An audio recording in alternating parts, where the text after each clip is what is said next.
Estábamos hablando la vez pasada acerca de los atributos que tiene la palabra de Dios, ¿no? Entonces les estaba diciendo, la palabra de Dios es literalmente la palabra de Dios. Cuando nos habla acerca de la inspiración en 2 Timoteo 3:16, vimos el hecho de literalmente está saliendo de la boca de Dios. Claro, es una imagen figurativa, pero es algo que es también literal porque estamos hablando de, son las mismas palabras que Dios está pronunciando.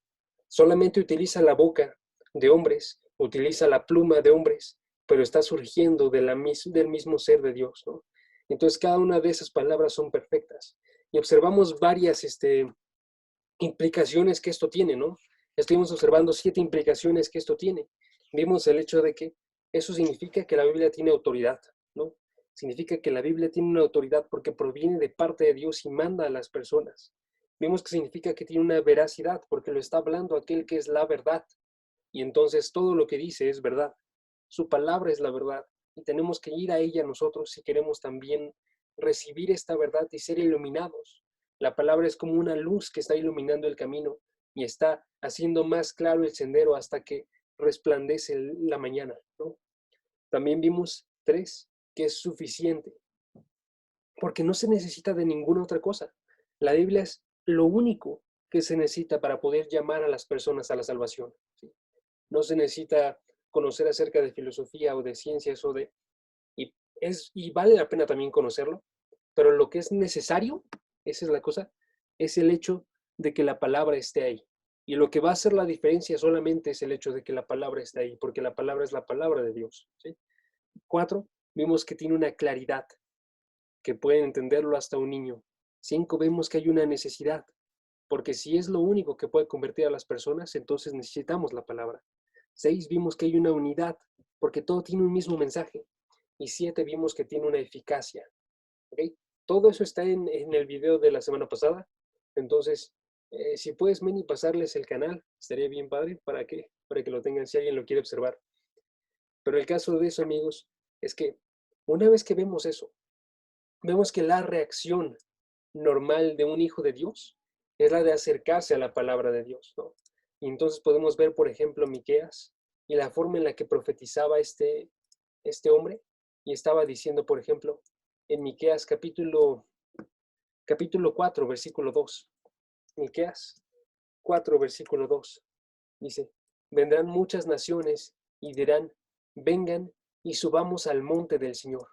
Van a llegar personas de todas las naciones y van a estar diciendo, vamos al monte del Señor. ¿Para qué? Porque vamos a ir a la casa de Dios para que Él nos instruya, ¿sí?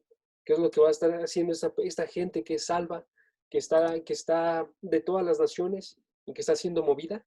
Va a ir y va a decir, yo quiero que Dios me instruya en sus caminos y que nosotros andemos en sus sendas, ¿sí?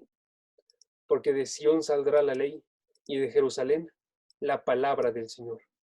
Entonces vemos el hecho de que es algo normal y es una marca de alguien que es un verdadero hijo de Dios, el hecho de que se acerque y que desea adorar a Dios, pero que desea hacerlo de la forma en la que Dios quiere, ¿sí? Chequen aquí, que nos instruya a Dios. Yo solamente quiero hacerlo, pero solamente quiero hacerlo de la forma en la que Él me enseña a mí.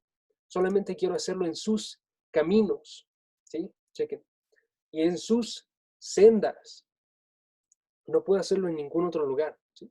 Esa es la forma en la que yo quiero estar adorando a Dios, de acuerdo a su voluntad, de acuerdo a su palabra, para que podamos obedecerla. Y entonces la razón por la cual ellos lo buscan es para poder obedecerla. Primera de Pedro, capítulo 2, versículo 2 al 3. ¿Por qué buscabas tú cuando te convertiste en la palabra? Porque eras tú como un niño recién nacido, un niño que estaba buscándola como una leche pura de la palabra. ¿Sí? Chequen. Deseen como niños recién nacidos la leche pura de la palabra para que por ella crezcan para salvación. Porque estabas viendo en ella algo diferente y algo que te iba a nutrir, que te iba a hacer llegar a la salvación y que continúa hoy actuando en tu vida para poder estar efectuando esta salvación, ¿sí? Nosotros queremos aprender a estar obrando las cosas de Dios. Queremos aprender a tener esta santidad sin la que ninguno verá el reino de los cielos, ¿no? Y entonces vemos que desde los que están convertidos hasta los que son muy maduros, todos tienen una misma reacción. Y en el Salmo 119 me encanta para poner esta reacción con la palabra. Las palabras que dicen en el Salmo 119 son hermosas y se relacionan todas a la forma en la que tú ves la palabra. Por ejemplo, diciendo, cuán dulces son a mi paladar tus palabras. Salmo 119, versículo 103. Esto va a estar continuamente citado, por cierto. Hay cosas que me encantan en la palabra y es que muchos encuentran un amor por ciertos versículos, se los repiten una y otra y otra y otra vez y ayuda muchísimo a memorizar. Este es uno de esos versículos. Lo van a estar viendo continuamente. El Salmo 119, versículo 103. Cuán dulces son a mi paladar tus palabras. Sí, más que la miel a mi boca. Lo pruebas, sabe hermoso. Salmo 119, versículo 73. Tus manos me hicieron y me formaron. Yo sé que tú eres mi Dios. Dame entendimiento para que aprenda tus mandamientos. Y entonces lo anhelas. Nos dice también en Salmo 119, versículo 72. Más que a qué. Mejor para mí la ley de tu boca que millares de monedas de oro y de plata. Porque tus manos me hicieron y me formaron. ¿Sí? Dios me hizo. Dios es el único que puede regirlo. Y eso vale absolutamente más que cualquier otro tesoro que podamos nosotros tener. Entonces, ¿por qué amamos nosotros extremadamente la palabra? Porque las características con las que comencé a hablar, las 7 características que comencé a hablar, y primeramente el hecho de que proviene de Dios, que es inspirada, nos dan una forma distinta de observar la palabra, ¿sí? De cualquier otro texto que existe, de cualquier otra moneda de oro o de plata, o de todas las riquezas que hay dentro del mundo, o como decía también Primera de Pedro, aún más que la comida, porque la deseamos como un niño quiere un alimento. Nosotros deseamos un alimento espiritual que nos haga hacer crecer y que nos haga poder adorar a Dios de forma correcta, ¿sí? Entonces quiero, en estas semanas que vamos a estar viendo qué es lo que describe la palabra de Dios, quiero que vayamos agarrando ese amor, que vayamos sumergiéndonos en ese amor a través de ver estas características y estas realidades acerca de la palabra, ¿sí? Y la primera realidad que vamos a ver acerca de esto es que la palabra tiene una autoridad. La palabra es autoritativa, ¿sí? Autoritativa. Entonces, la sesión de hoy se llama la autoridad. La Biblia, su autoridad, perdón. La Biblia, su autoridad, ¿ok? Y vamos a ver 4 preguntas, ¿sí? Vamos a ver qué implica la autoridad de la Biblia. Vamos a ver cuál es la fuente de la autoridad de la Biblia, ¿ok? ¿Qué implica? ¿Cuál es su fuente? Vamos a ver también de dónde proviene esta autoridad. Perdón, ¿dónde podemos ver esta autoridad? Para que esté más clara la pregunta. ¿Dónde observamos esta autoridad? Y la última pregunta, ¿qué implica esta autoridad para nosotros? ¿Ok? Voy a repetir las preguntas ahorita. ¿Qué implicaciones tiene esta autoridad para nosotros? Es la última. Entonces, la primera es, ¿qué implica la autoridad? ¿Qué significa esta autoridad? ¿Ok? Si observamos, por ejemplo, la forma en la que hablaba Jesucristo, vemos algo muy específico. Jesucristo hablaba como aquel que habla con autoridad, ¿sí? Mateo capítulo 7, versículo 28 al 29. Mateo 7, versículo 28 al 29. Y si pueden ayudarme también a buscarlo, estaría bien padre para que también lo puedan leer ustedes. Si no, aquí está en la pantalla, ¿no? Pero sí, estos versículos están de forma simultánea en Mateo, en Marcos, en Lucas. En Mateo está aquí en Mateo 7, 28, 29.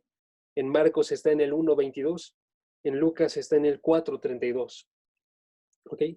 Marcos 1, 22. Lucas 4, 32.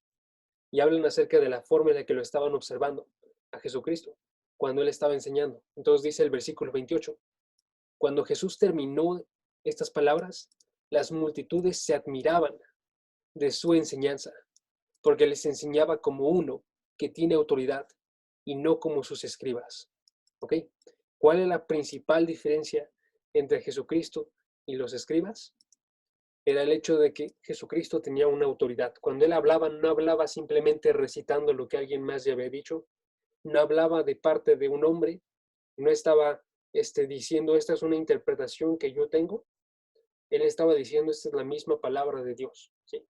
Y entonces, él lo hacía en dos formas. Uno, con la forma en la que él hablaba, normal. ¿A qué me refiero con eso? Así yo les hablase ahorita y yo les dijese, el único camino es ir por mí. Estoy hablando algo que no es una cita directa de la Biblia, pero que si Jesucristo lo dice, esa es la verdad, ¿no? Está hablando algo, entre comillas, nuevo. Pero segundo, o hablaba citas de parte del Antiguo Testamento. Entonces él hacía esta parte de redecir lo que estaba diciendo el Antiguo Testamento, citarlo y explicarlo, o dar una palabra nueva. Y ambas eran con una misma autoridad, ¿sí? La autoridad del hecho de, esta es la palabra de Dios, ¿sí? Pero en ambas era de forma enfática, en ambas tenía el poder para juzgar, en ambas tenía esta habilidad para poder decir qué es lo que estaba sucediendo de forma real, y no había dudas, no había pensamientos vagos, era directa, honesta, sintéticamente todo correcto, ¿sí? Entonces vemos eso, vemos que Jesucristo hablaba con autoridad, y esto permeaba todo su ministerio. Vemos la forma en la que Pablo pensaba acerca de la autoridad. Les doy otro versículo, Romanos 6:17. Dice, pero gracias a Dios, que aunque ustedes eran esclavos del pecado, se hicieron obedientes de corazón a aquella forma de doctrina a la que fueron entregados. ¿Ok? ¿Qué nos está diciendo ahí? Voy a sumar ideas, nada más para que no piensen que estoy en un solo punto ahorita. El primer punto era básicamente Jesucristo está hablando y se ve el hecho de Él está haciéndolo, diciendo hay una autoridad de parte de Dios en todo lo que yo estoy diciendo. La otra es, Pablo estaba hablándoles a las personas y les decía que fue gracias a Dios que ellos obedecieron a esta palabra, ¿sí? Dice, gracias a Dios, aunque ustedes eran esclavos del pecado y no había ninguna posibilidad de que ustedes obedeciesen a lo que estaba diciendo la palabra de Dios, ustedes se hicieron obedientes a la enseñanza. Vemos que es algo importante la autoridad. Uno, porque lo está predicando Jesucristo. Dos, porque todos los que son convertidos tienen que serse obedientes. Todos los que son convertidos tienen que ser obedientes, ¿sí? Porque esta es una forma de doctrina que les da la libertad, ¿sí? Que los hace ser nacidos de nuevo. Y esto también lo abarca, por ejemplo, en el capítulo 1, versículo 5, que si ustedes están en el estudio de Romanos, tuvimos como 3 sesiones acerca de qué es lo que significaba esto. Dice él, Pablo, era un apóstol que promovía la obediencia a la fe entre todos los gentiles. ¿Qué estaba diciendo Pablo? Yo estoy predicando el evangelio para que ustedes se hagan obedientes a la fe, para que ustedes vengan, porque es extremadamente importante la obediencia de un cristiano, ¿sí? Nos dice también en Romanos, ¿a quién obedeces? Define de quién eres. Puedes estar obedeciendo al pecado para injusticia, o puedes estar obedeciendo para justicia, ¿sí? Y solamente hay esas dos opciones. Entonces es algo extremadamente importante que veamos que un cristiano tiene que estar obedeciendo, ¿sí? Entonces una marca de esta conversión es el hecho de que escuchas a Jesucristo y estás escuchando autoridad. Otra marca de esa conversión es que tú obedeces esa autoridad, ¿no? Y tú obedeces la fe. Esto también lo recupera, por si quieren anotarlo, en Romanos 16, versículo 26. 26 dice, perdón, estoy probando un nuevo orden para todo esto, para ver si lo pueden leer mejor. Dice, pero ahora ha sido manifestado y por las escrituras de los profetas, conforme al mandamiento de Dios eterno, se ha dado a conocer a todas las naciones para guiarlas a la obediencia a la fe. ¿Okay? 16. Está. Okay. ¿Puedo hacer una pregunta? Claro, Aunque no es el tema. ¿Sí? dale, sí, no te preocupes. O no Dale. interrumpo. No, dale, dale, no te preocupes. ¿Te puedes repetir? Por ejemplo, no sé si a ustedes les ha pasado que dentro de mí como que alguien me habla, entonces no sé si sea el Espíritu Santo. Ya, O si nos habla es porque ya estamos como que, ¿cómo decirlo? ¿Ya somos verdaderos hijos de Dios o no? ya. No, sí hay que tener cuidado en esa parte, porque sí puede suceder, no te voy a decir que no. O sea, yo no sé cómo sea el tuyo, ¿no? Sí puede suceder pero siempre todo se tiene que estar confirmando dentro de las escrituras. Cuando vemos Primera de Corintios, por ejemplo, Primera de Corintios capítulo 14, al final de los versículos, decía Pablo, versículo 37, básicamente lo que es esta parte de recibir una palabra. Si alguien piensa que es profeta o espiritual, reconozca que lo que les escribo es mandamiento del Señor. O sea, puedes recibir una palabra y está bien anhelarlo. Mira, checa el versículo 39. Hermanos míos, anhelen el profetizar y no prohíban el hablar en lenguas. Está bien todo eso. Pero aquel que está recibiendo una palabra o está hablando en lenguas, tiene que reconocer también el mandamiento del Señor. No puede haber una incongruencia. Y nada más si hay una incongruencia, se tiene que favorecer más la palabra a la parte de cualquier otra cosa que tú puedas escuchar. Entonces está padre. Sí, estás escuchando algo en él. Estaría increíble, por O sea, cierto. es que, por ejemplo, cuando hago, discúlpame por interrumpirte, cuando algo como que algo está mal o así, es como que no, no hagas esto o así, o dentro de mí no, no obedece o así, entonces digo, ¿qué es? Ya, ya. No, pues sí está bien. Sí, podría ser tu conciencia, podría ser también el espíritu, como bien dices. Nada más habría que checar a qué está diciendo, ¿no? Entonces sí, Anet, está cool. Hay que tener cuidado con eso, porque si es tu conciencia, tenemos que recordar también que nuestras conciencias luego están corrompidas. Este, una conciencia limpia no está corrompida, pero una conciencia puede estar corrompida en los hombres ahorita. Entonces nada, más hay que tener cuidado, Anet. Y qué padre. Este, Igual yo te diría, favorece siempre la escritura. Algo que también sucede mucho es que conforme vas agarrando la escritura, vas a estar, bueno, no digo tú específicamente, pero todos, se recuerda esa palabra, ¿no? En el momento preciso llega esa palabra y está padre también esa parte. Entonces, creo que sí son dos formas en las cuales se puede presentar para poder estar guiándonos Dios. Solamente hay que tener mucho cuidado de lo que hacemos, ¿no?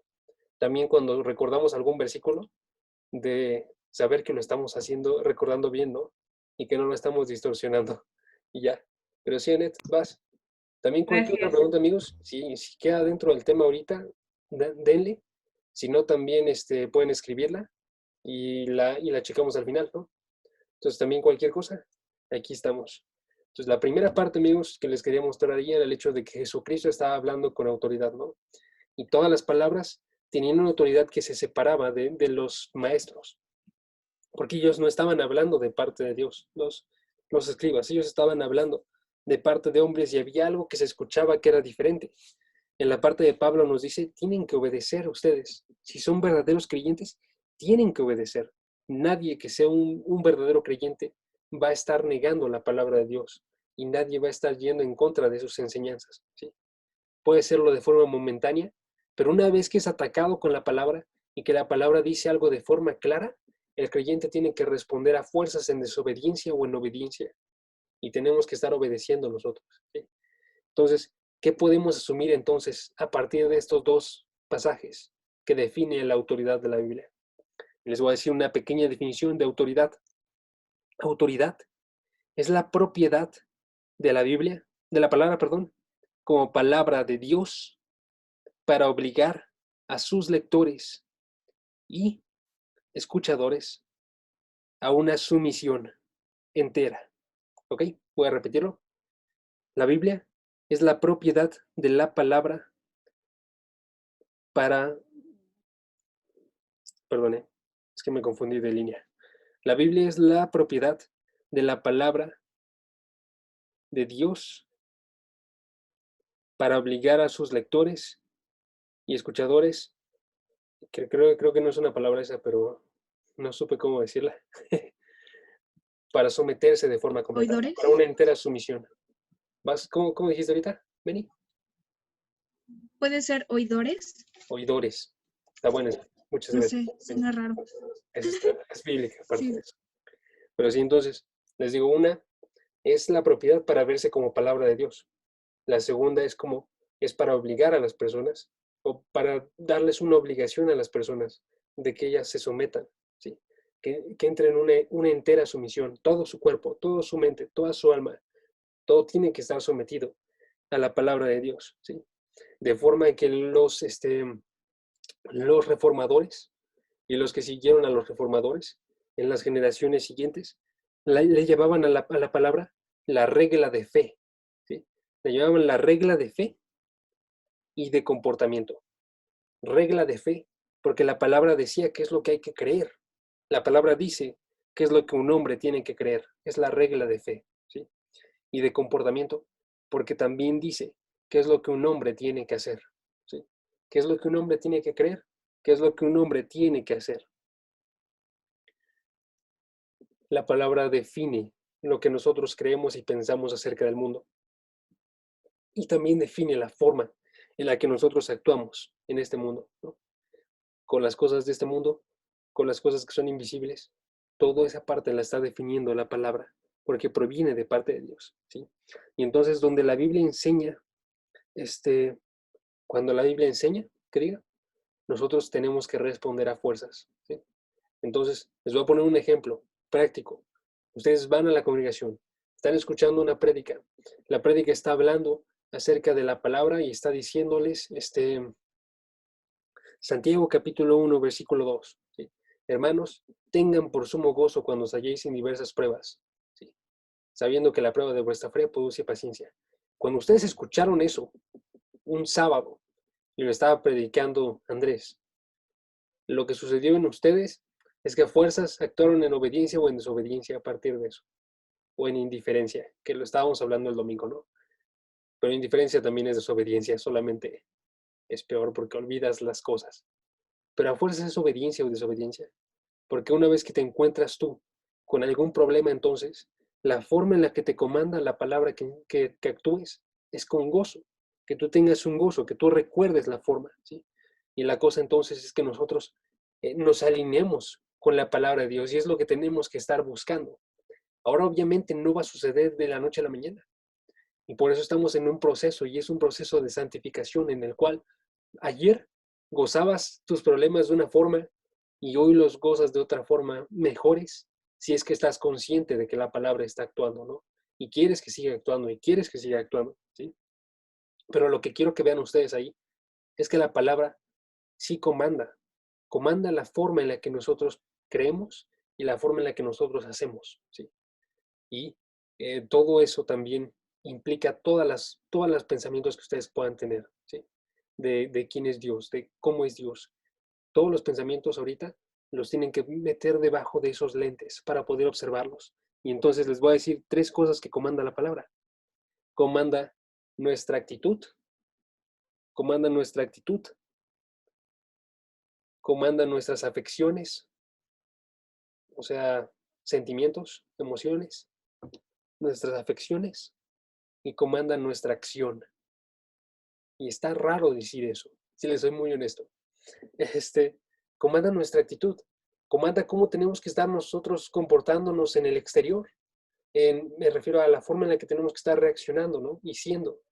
Comanda nuestras afecciones, comanda cómo tenemos que estar en el interior, cómo tenemos que estar amando. Sí, Dios comanda qué es lo que tú amas. Dice entonces la palabra, que amen a Dios, ¿sí? Comanda nuestras acciones, porque también comanda la forma en la que actuamos externamente con nuestras manos, ¿no?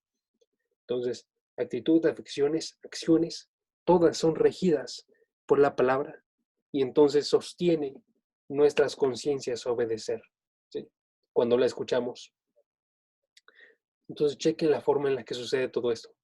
Porque le estaba diciendo al inicio, uno que es creyente y que se acaba de convertir, se acerca a la palabra y está haciéndolo prácticamente de forma inconsciente, pero lo está haciendo, ¿no? Ahorita nosotros, si ya llevamos más tiempo en muchas ocasiones, podemos pensar a partir de esto, entonces me es mejor no escuchar la palabra, Y me es mejor no aprender para que yo me quede estar en mi pecado y estar en mis actitudes, aún las actitudes que no son necesariamente pecaminosas, ¿no? Como estar de forma ansiosa o de forma perezosa o etc, etc, etc, ¿no? Pero la cosa de eso, amigos, es que si nosotros sabemos no solamente qué implica esta autoridad, sino sabemos la fuente de esta autoridad, nuestro corazón no se queda así, ¿sí? Entonces, ¿qué es lo que implica? Que tenemos que obedecer, porque la palabra comanda absolutamente todo en nuestras vidas, incluidos sentimientos, incluidos actitudes, incluidas acciones, ¿sí? Pero todo es porque no nos está hablando solamente de, de una palabra de un hombre y una palabra arbitraria, sino nos está hablando acerca de una palabra que proviene de parte de Dios. Entonces, ¿cuál es la fuente de la autoridad de la Biblia? Que es la segunda pregunta. ¿Cuál es la fuente? Es Dios mismo, ¿sí? Es Dios mismo. Entonces, chequen.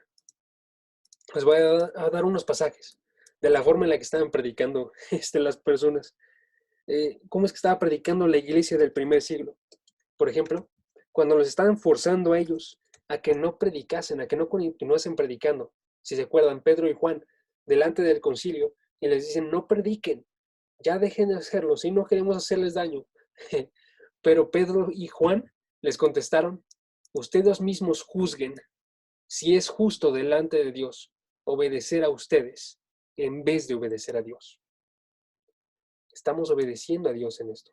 No puedo detenerme, ¿sí? O sea, aquí me va mal con ustedes, concilio, pero es delante de Dios y vale más la opinión de Dios. Solamente un capítulo después, en el capítulo 5, versículo 29, pero Pedro y los apóstoles respondieron, debemos obedecer a Dios en vez de obedecer a hombres. Primera de Corintios 7, versículo 23. Ustedes fueron comprados por precio. No se hagan esclavos de los hombres. Noten esta forma, siempre está separando hombres, Dios. Y no podemos compararlos, ¿sí? Uno último, Mateo 15, perdón, versículo 9. Pues en vano me rinden culto. Esto es acerca de los fariseos. Y estaba diciendo Jesucristo. En vano me rinden culto, enseñando como doctrinas preceptos de hombres. No se puede enseñar estas doctrinas. Estas doctrinas y estas enseñanzas, el ordenarles que vayan en contra de lo que Dios dice, nada de eso se toma, porque la autoridad de la Biblia supera todas las demás, porque su fuente es el testimonio de Dios, ¿sí? Entonces, ¿cuál es la fuente de esta autoridad? ¿Cuál es la base de esta autoridad? Es el testimonio de Dios. Primera de Juan, capítulo 5, versículo 9. Si recibimos el testimonio de hombres, si ustedes escuchan a sus padres cuando hablan de ellos y les hacen caso, si ustedes escuchan su propio ser y le hacen caso, mayor es el testimonio de Dios. Porque este es el testimonio de Dios, que Él ha dado testimonio acerca de su Hijo, ¿sí? Mayor es su testimonio y Dios mismo da testimonio acerca de su Hijo. Tenemos que ver que la razón por la cual dice que hay que creerlo ahí es por el hecho de que proviene de un testimonio mayor, de alguien más grande que está diciendo esto. La forma en la que lo recibía la iglesia de Tesalónica, Primera de Tesalonicenses, capítulo 2, versículo 13. Pablo da gracias porque ellos lo recibieron no como palabras de hombres, sino como lo que es la palabra de Dios. Chequen versículo 13.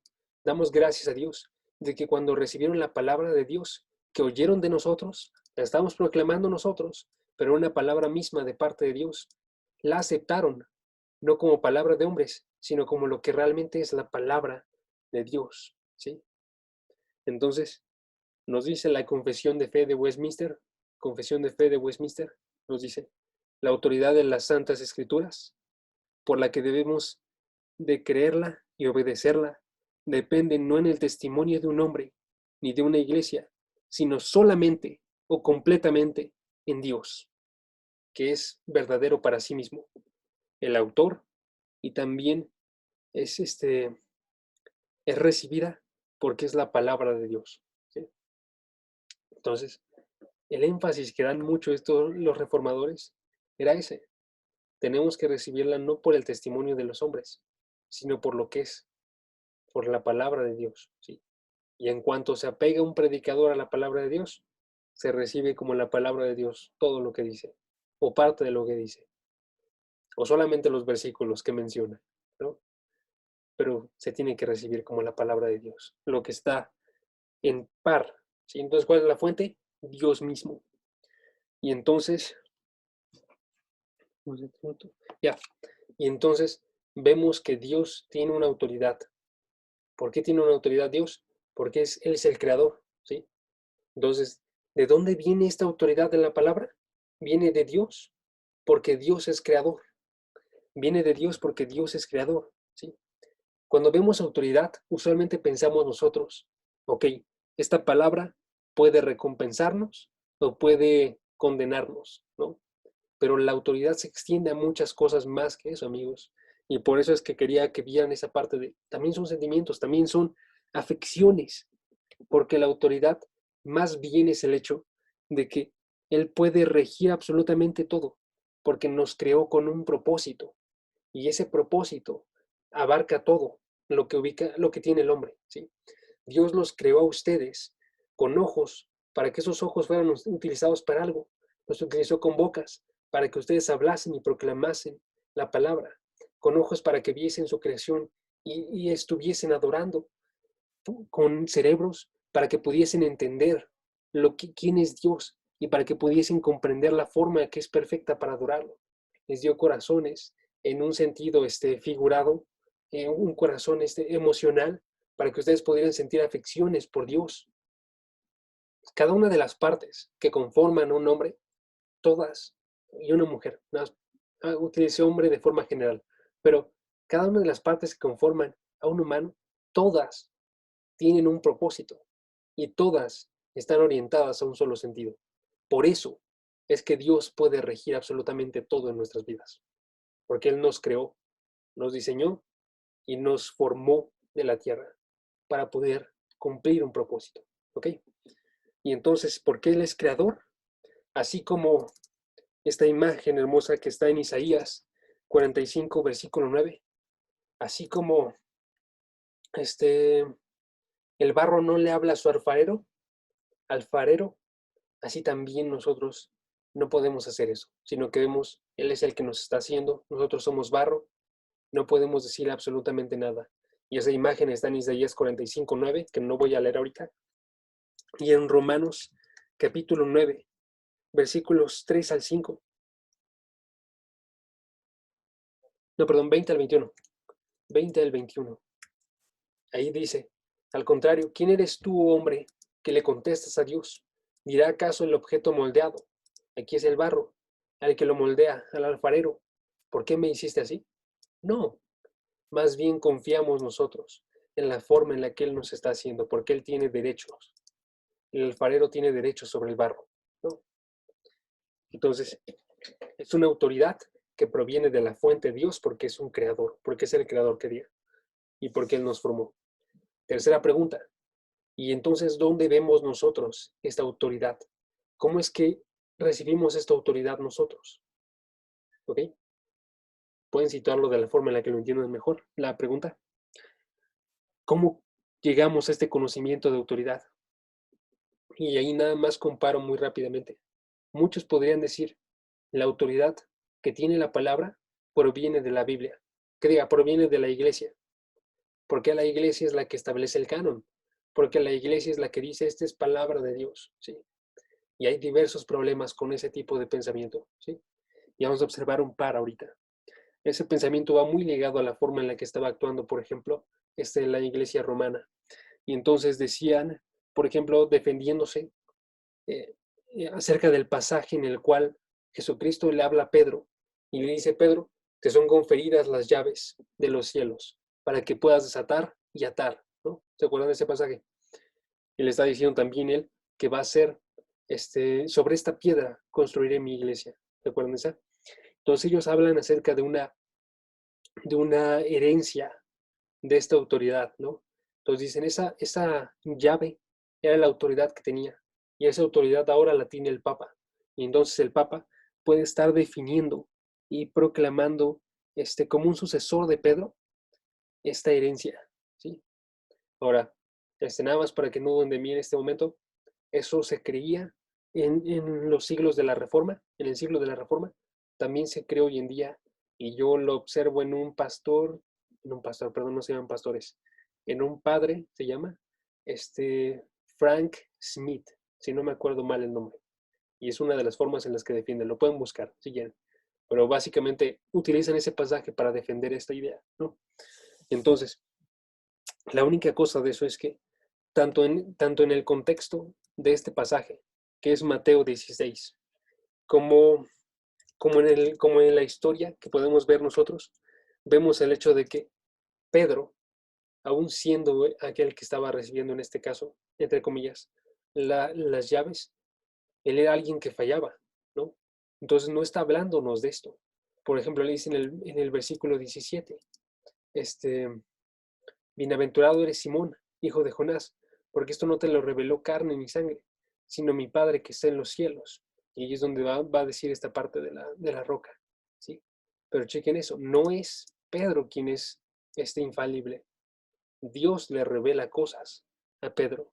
Y solamente un pasaje antes es donde estamos hablando acerca de la parte de cómo es que Pedro dice que Jesucristo no tiene que morir. Y Jesucristo le dice, aléjate de mí, de delante de mí, Satanás, ¿sí? Entonces, este líder no era aquel a quien tenían que mirar. Y lo que nos está hablando este pasaje acerca de las llaves es de la palabra misma de Dios. Porque al conferirles el Evangelio, están dejando que ellos puedan predicar la palabra, y al predicar la palabra y este conocimiento conferido de parte del Señor, ellos puedan abrir las puertas de los cielos a las personas que lo escuchan y creen, ¿sí? O puedan detenerse de estar predicando la palabra y puedan no estar recibiendo el evangelio en las personas, ¿no? Que es algo urgente para nosotros.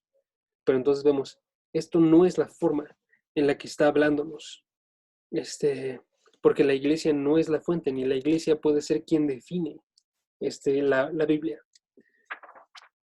Entonces, la cosa de definir que la Biblia define el canon y define cuál es la palabra de Dios y cuál no es la palabra de Dios, es que la Biblia erra, que diga la Biblia, la iglesia erra, ¿ok? La iglesia comete errores, ¿sí? Entonces vemos cómo es la forma del pensamiento de la Biblia acerca de la iglesia. La Biblia piensa acerca de la iglesia, que la iglesia verdadera, la única que no va a fallar, la iglesia verdadera, aquí está. La iglesia verdadera, perdón, es la que va a prevalecer contra el Hades. La iglesia verdadera es la que nos habla 1 Timoteo, capítulo 3, versículo 15, que dice que es la casa de Dios, la iglesia del Dios vivo, columna y sostén de la verdad. La iglesia verdadera sostiene la verdad. Pero mientras creemos que la iglesia verdadera, de acuerdo a este versículo, sostiene la verdad, vemos que la iglesia católica y muchas personas que no pertenecen a la iglesia católica, que se llaman a sí mismos cristianos, dejan de lado la verdad, ¿no? Y no la sostienen, sino más bien la tiran, la ocultan, no dejan que las demás personas la vean. Entonces vemos, no nos está hablando acerca de una iglesia específica, sino a la iglesia universal de Dios, que son todos los creyentes. Todos los creyentes verdaderos sostienen la verdad, pero los que no son verdaderos pueden estar dentro de una iglesia local y pueden estar predicando mentiras, ¿sí? Y eso es lo que estaba sucediendo con esta iglesia. Y entonces la verdadera iglesia combina esta vida buena, o sea, una vida cambiada, y la palabra para poder predicar y para poder sostenerla delante de todo el mundo, ¿sí? Delante de todo el mundo. Esta parte lo saco de la columna y sostén de la verdad, ¿sí? Están sosteniendo la verdad dentro de este mundo.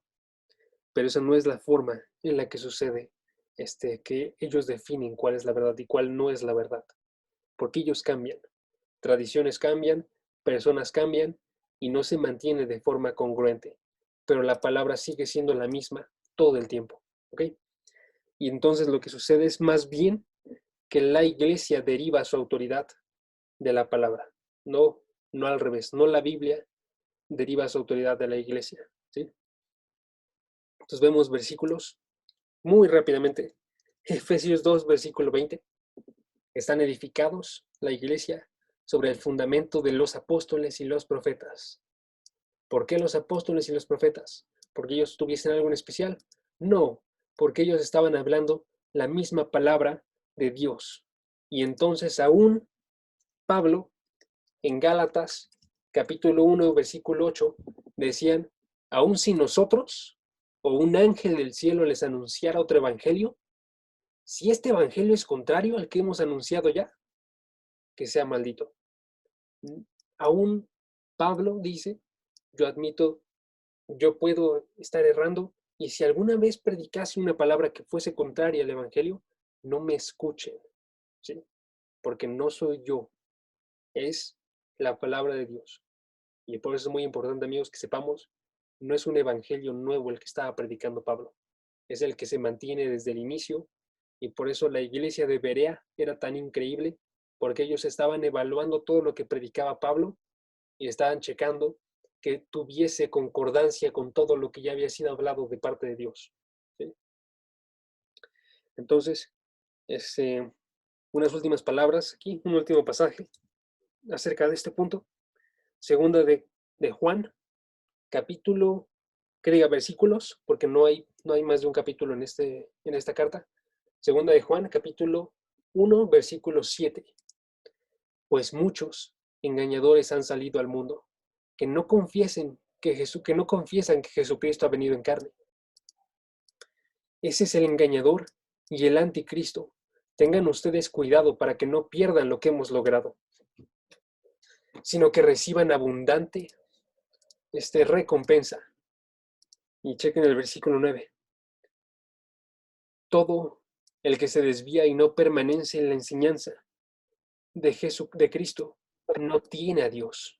Aquel que no permanece en la enseñanza de Cristo no tiene a Dios, ¿sí?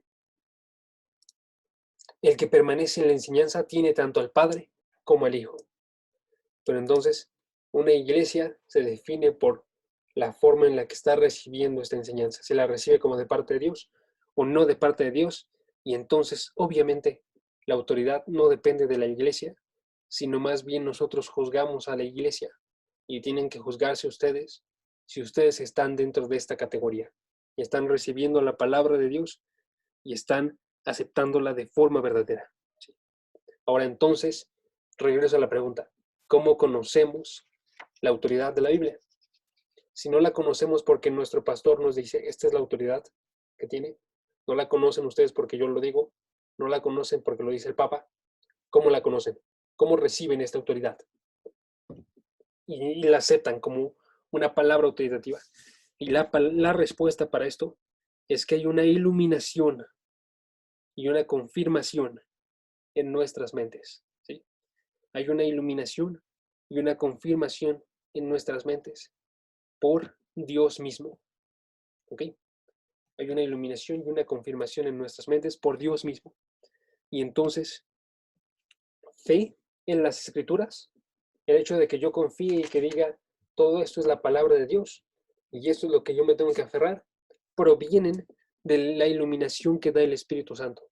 ¿Qué es lo que realiza esta iluminación y de dónde sacamos esta definición de iluminación? De 1 de Corintios, capítulo 2, versículo 4 al 5. Mi mensaje y mi predicación no fueron con palabras, perdón, me cambió el pasaje. No fueron con palabras, está,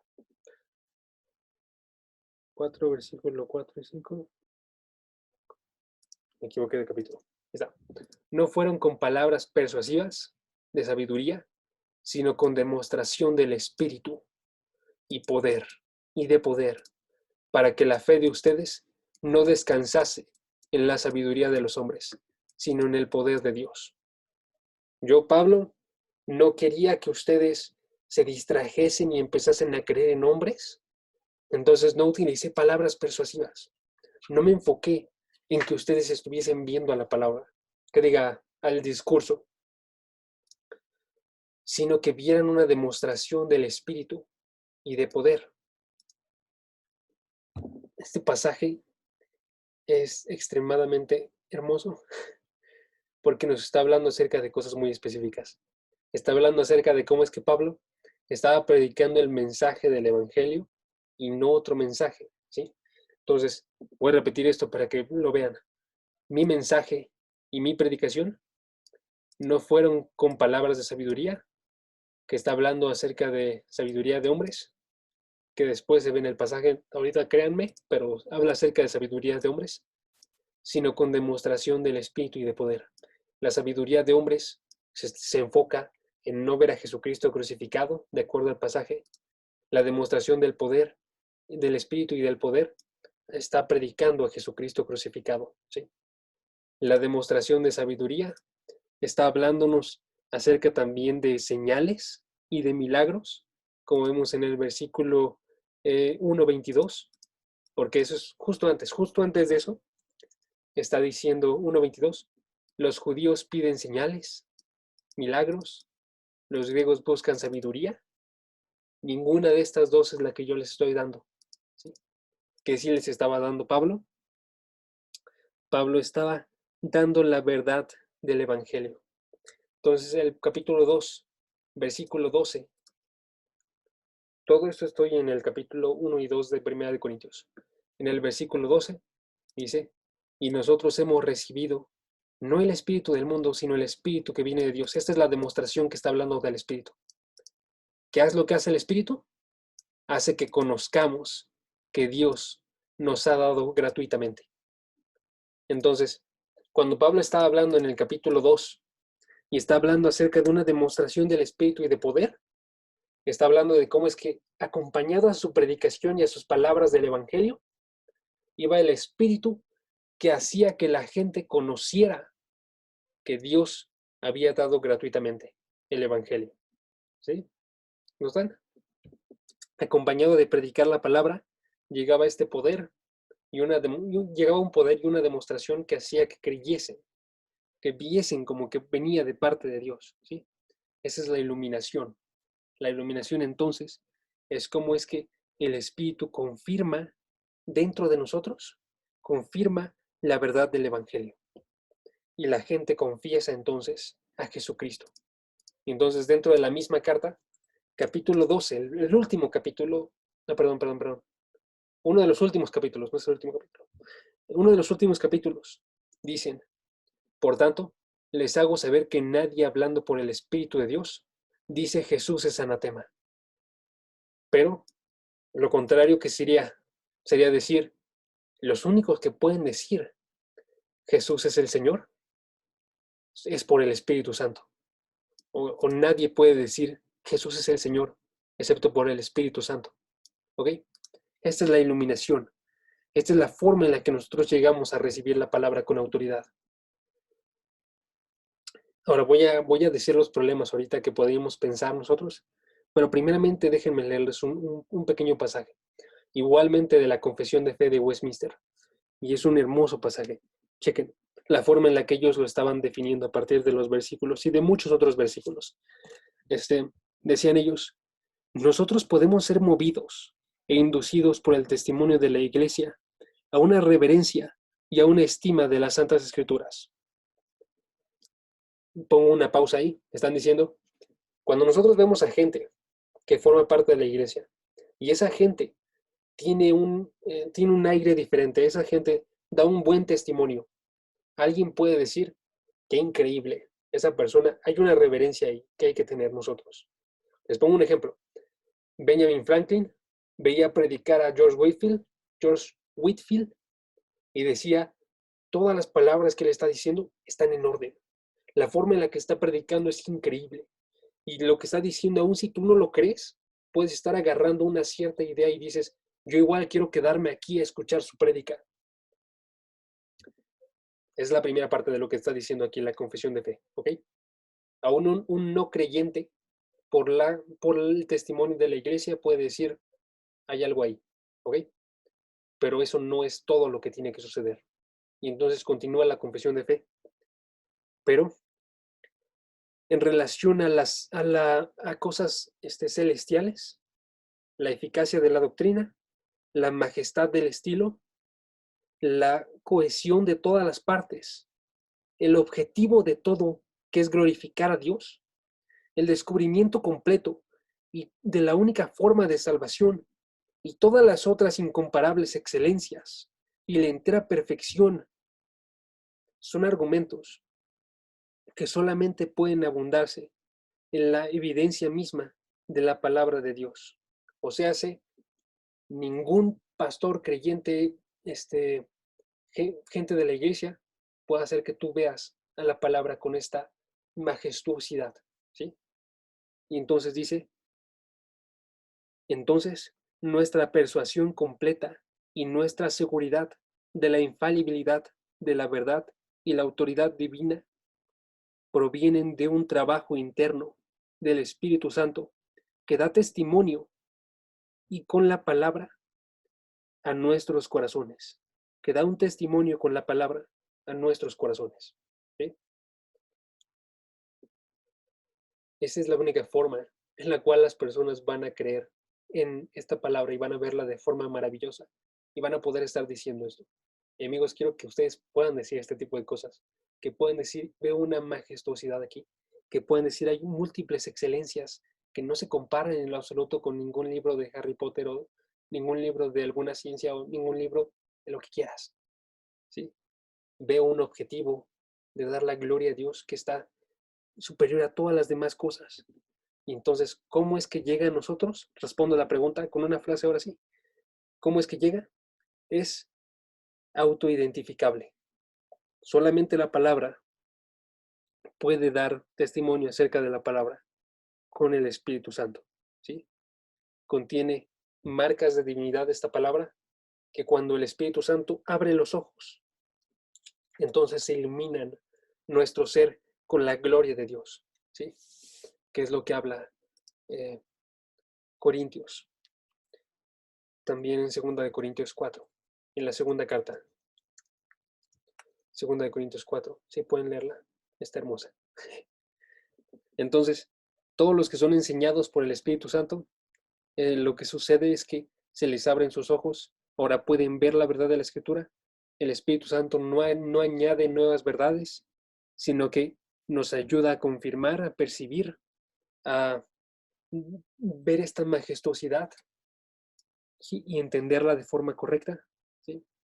Y entonces, 2 de Corintios capítulo 4, versículo 6, nos dice, pues Dios que dijo de las tinieblas resplandecerá la luz, es el que ha resplandecido en nuestros corazones para iluminación del conocimiento, para que podamos comprender conocimiento de la gloria de Dios en el rostro de Cristo, solamente por la obra de Dios. ¿Sí?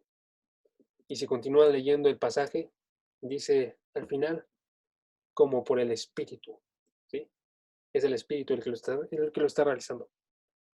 Entonces, el único problema que podríamos tener ahí nosotros es que podríamos decir, este es un argumento circular, porque estamos diciendo que la misma palabra confirma la autoridad de la palabra. Es un argumento circular.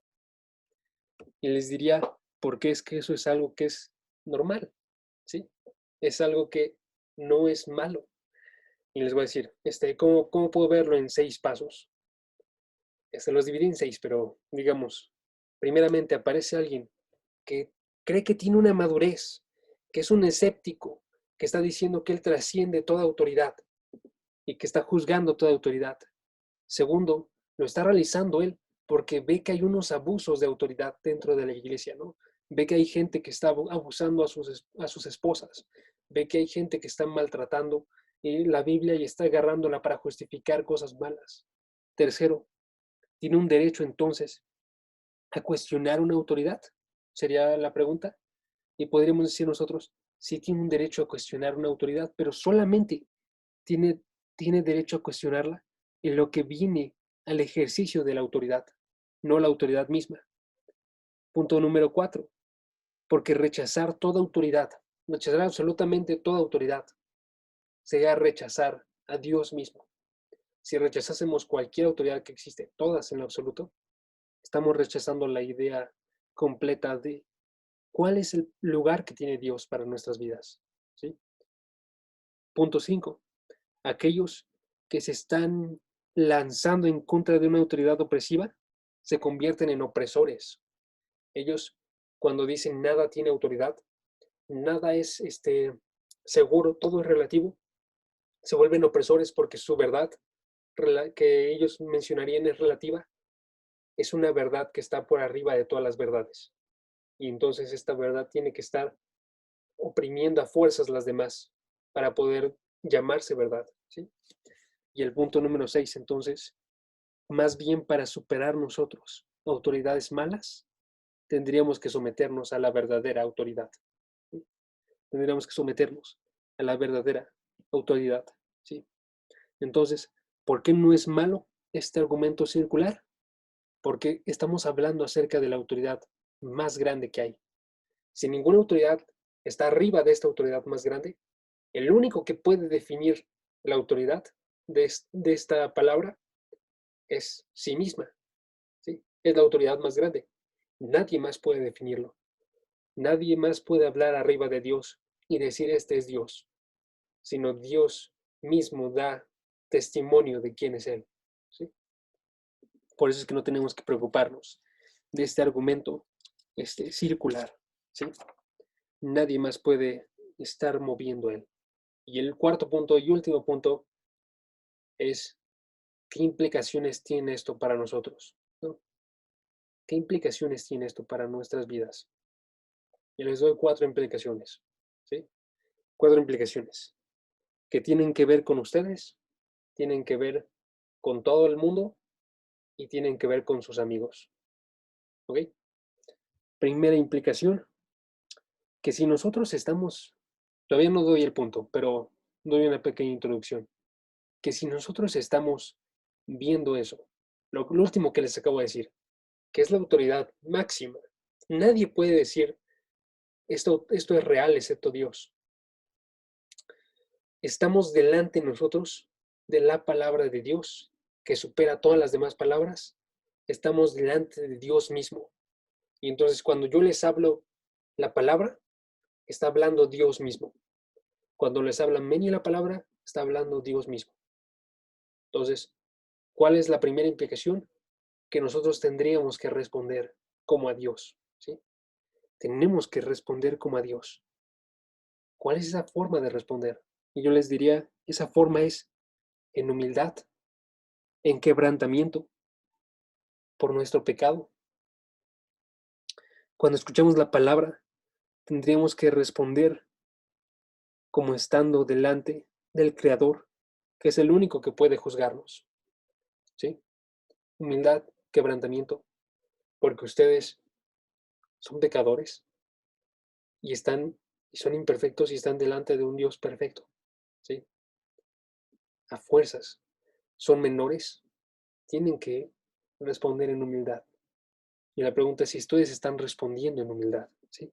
Esa es la forma en la que tiene que responder uno. Ahora, no solamente me lo invento. Ahorita vamos a ver pasajes de cómo es que la gente que en verdad es creyente responde de esta forma. No se van inmediatamente a decir, ok, pero Dios me salvó. No, porque esa no es una respuesta verdadera a Dios. Es primeramente quebrantamiento y humildad. ¿Sí?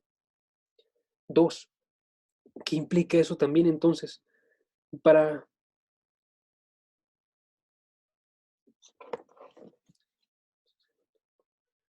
nuestras vidas? Que tiene que observarse verdadero en todo, en todas nuestras vidas, en todo lo que dice. ¿Sí? Entonces, ¿cuál es la segunda implicación? Que tiene que observarse esta palabra como verdadera en todos los aspectos de nuestra vida. ¿Okay? Que tiene que observarse como verdadera en todos los aspectos de nuestra vida. Salmo 119, versículo 160. La suma de tu palabra es verdad. y eterna cada una de tus justas ordenanzas. Esta palabra es verdad, es eterna, todo lo que ordena ella. Y entonces, si lo vemos de esta forma, modifica absolutamente todo lo que nosotros realizamos, ¿sí? Y entonces, si tenemos un verdadero temor de parte de Dios, de que vemos que Él es nuestro creador, Él define todo, ¿sí? Entonces, tercera implicación, se observa toda como verdadera sobre todos los aspectos de nuestra vida. Tercera implicación, ahora no ustedes, ahora todo el mundo. ¿Qué hay de las personas que no la observan como verdadera? ¿Qué hay de las personas que no la creen ahorita y que no están observando absolutamente en nada bueno? Y digamos que van a seguir así todas sus vidas y en ningún momento la van a observar. ¿Por qué? ¿Por qué yo tengo que obedecer la palabra y ellos no tienen que obedecer la palabra? Y les diría, amigos, porque absolutamente todos van a reconocer esto en algún momento, ¿sí? Quizás no ahorita, pero cuando ellos estén delante del juicio, no van a poder hacer nada más que reconocer a Dios. Aun cuando lo estén negando, van a tener que reconocer la forma en la que Él está actuando. Entonces podemos ver, por ejemplo, la forma en la que nos habla Salmos 138, versículo 4. Todos los reyes de la tierra te alabarán, Señor, cuando hayan oído los dichos de tu boca. O más enfáticamente a la parte de del juicio, Filipenses capítulo 2, que nos habla de cómo es que toda rodilla se doblará y toda lengua confesará que Dios es el Señor. Y eso lo dice en Filipenses 2. No lo estoy citando de forma correcta en Filipenses 2, y en Romanos también lo menciona, y ahí es de donde lo estaba citando. Pero en ambos está haciendo referencia a esta parte de toda rodilla se doblará, ¿sí? Para que el nombre de Jesús se doble toda rodilla, versículo 10, de los que están en la tierra y en el cielo y debajo de la tierra, y toda lengua confiese que Jesucristo es el Señor, ¿sí? Absolutamente todos lo van a hacer, aun si no lo están haciendo. Ahorita van a tener que responder a la autoridad de la palabra, porque la palabra está arriba de todos ellos. Y la cuarta implicación es para sus amigos y para también las personas desconocidas que van a llegar a sus vidas. Yo les quiero predicar la palabra, quiero que ellos obedezcan, quiero que ellos lleguen a la obediencia, a la fe, así como Pablo. ¿Qué hago? ¿Qué tiene que suceder en sus vidas? ¿Qué tiene que haber sucedido en mi vida para que yo sepa que esto es verdadero? ¿Sí? Y ahí les pongo dos ejemplos, ¿sí? El cuarto punto es, hoy y ayer la palabra efectúa su cometido, ¿sí? Hoy y ayer la palabra efectúa su cometido. Deuteronomio. ¿Cuál es este cometido? Deuteronomio capítulo 31. Lo podemos ver en varias partes, pero quiero que vean en dos. Perdón, ¿puedes volver a repetir el 4? ¿O lo Claro puedes que escribir? hoy, hoy y ayer la palabra cumple su cometido. Todavía sigo en esto. Gracias. Perdón, es que salió luz ahí ahorita. Pero sí, hoy y ayer la palabra cumple su cometido. Entonces vemos cuál es este cometido. Deuteronomio, capítulo 31, versículo 10 al versículo 13. ¿Cómo es que se estaba usando la ley? ¿Se acuerdan? Se estaba usando así, dice.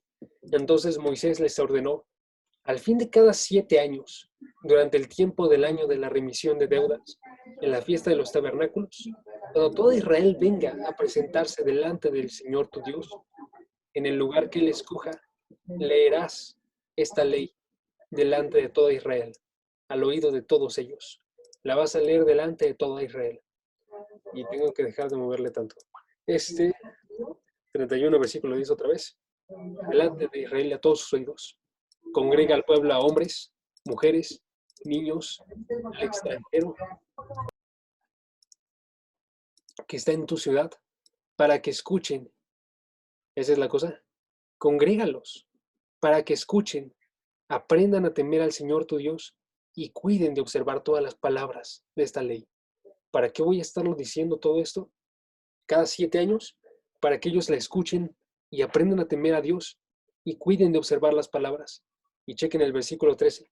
Y sus hijos, que no conocen esta ley, recuerden en este momento, no tenían la Biblia en cada casa, no tenían cada uno de ellos la palabra. Pero dice, ellos que no la conocen, la oirán y aprenderán a temer al Señor. ¿Por qué? Porque le estamos hablando y ellos la van a estar escuchando.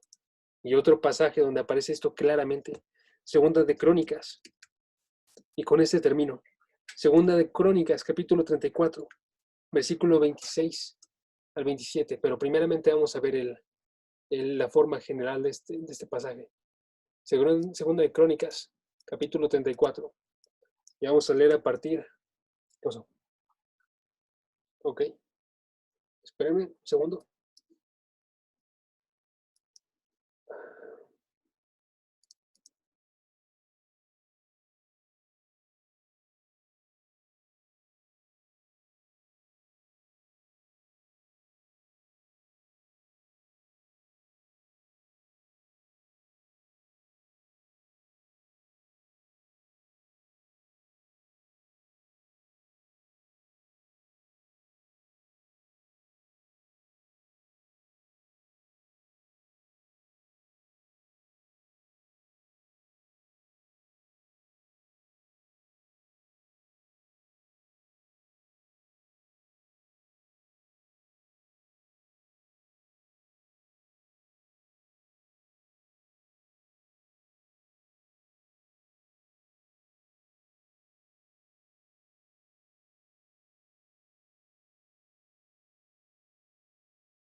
Ya están, amigos, una disculpa.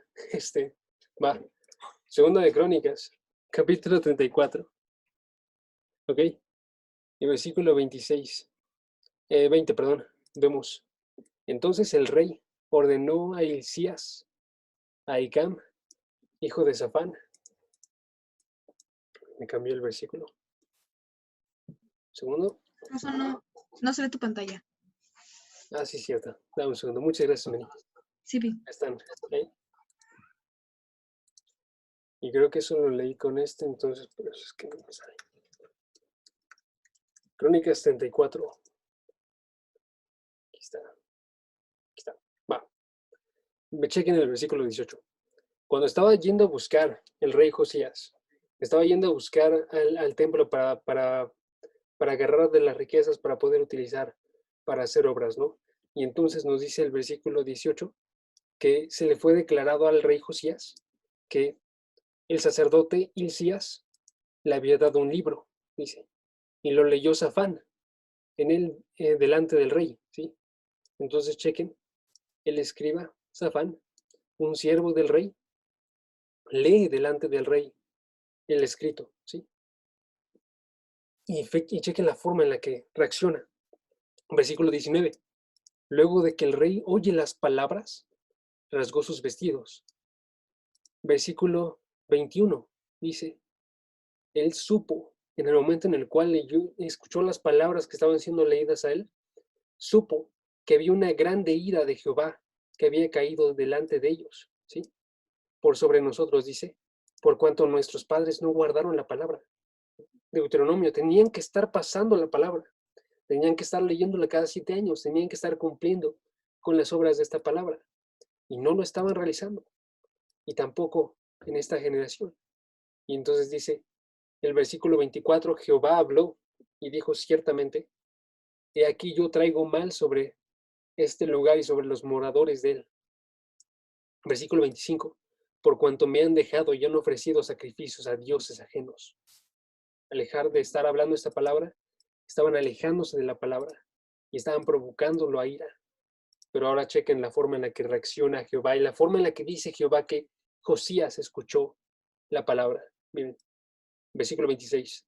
Mas el rey de Judá, que os ha enviado a consultar a Jehová, así le diréis.